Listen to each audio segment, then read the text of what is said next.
thought about what my experience with HCCP would look like if Latasha Estelle wasn't in the room.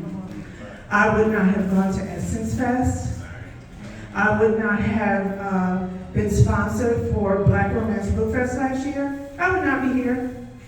So Latasha, I just want to give you a minute of love. Thank you so much for everything that you do for us. Okay. Us too. Right.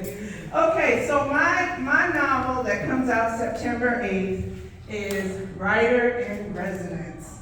And it is the story of a writer who has lost her voice. She's written 29 books, cannot write another, even though she makes her living writing books.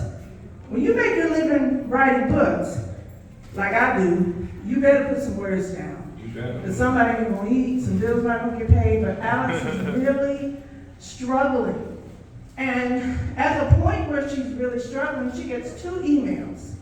The first is from her editor, her new editor, who doesn't really like what she's writing.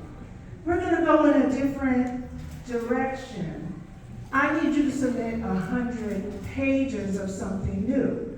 Now you need to understand, when you haven't had to write 100 pages without a paycheck, and somebody tells you you have to, you start thinking, I might need to go work at Walmart. I ain't got 100 pages in me that nobody's paying me to write.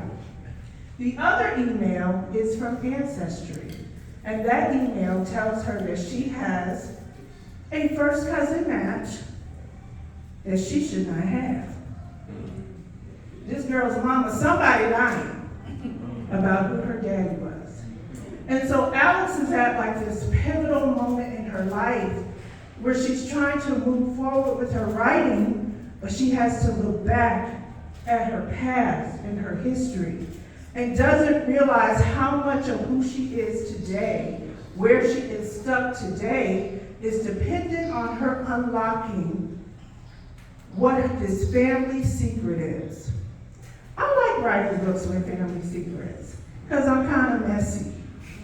You know, I'm a little messy. All my books have drama.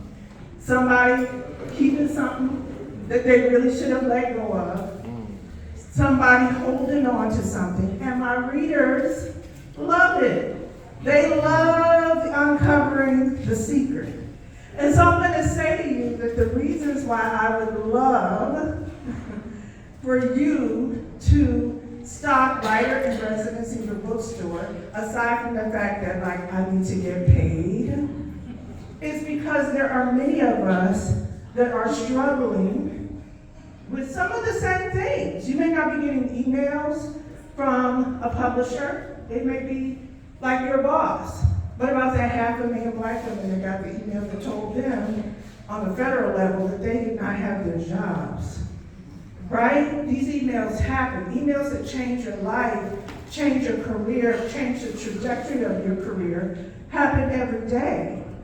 And I don't know about y'all, but I know quite a few people who have opened up Ancestry and found some folk that didn't match the story that grandma and them told them. I discovered a cousin in Scotland who we never knew my Uncle Johnny had a son before he passed away. And so that was some happy news, because if I ever go to Scotland, I have somebody to have dinner with. However, some people are finding out things that are causing trauma, deep trauma. And there are a couple of lines from my book that I absolutely love, because I write, in addition to writing women's fiction with a strong romance, I'm going to tell you, these books are set in the South. They're set in South Carolina. They're set in the Low Country.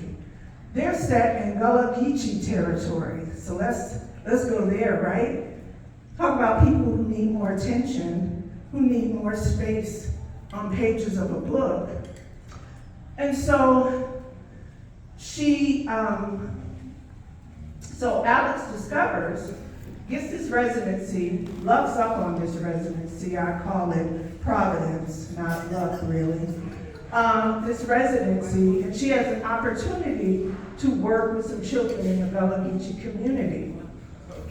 not realizing that a lot of what is happening to her is divine, because I personally believe in like divine pathways. The truth is always finding its place, is one of the lines from my book.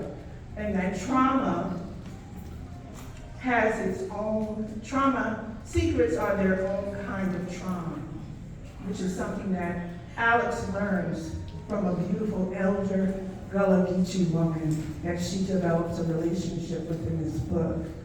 So I give you Southern fiction, I give you cozy vibes, because there's tons of food.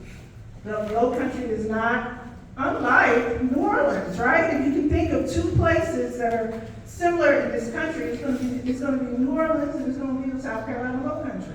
They both got gumbo, they both got all the seafood.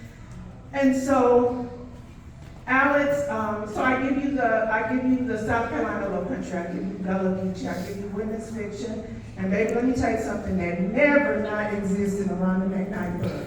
And that's a good-looking black man who knows how to love a black woman. So, if your people are looking for women's fiction, if they're looking for romance, if they're looking for Southern fiction, if they're looking for family stories, if they're looking for a little bit of mess, I got them, and I got you. And so, I think that am I over time? Because I'll keep talking. Okay. So that's it. And the other thing that I want to say is I want to thank all of you that have already been carrying my books. I really appreciate that. I do virtual events. I do have a tour set up. It's mostly in South Carolina and Atlanta. But I do virtual events. I would love to do something. I would love to mail y'all some bookmarks. If that's okay with you, you can give them away with the book.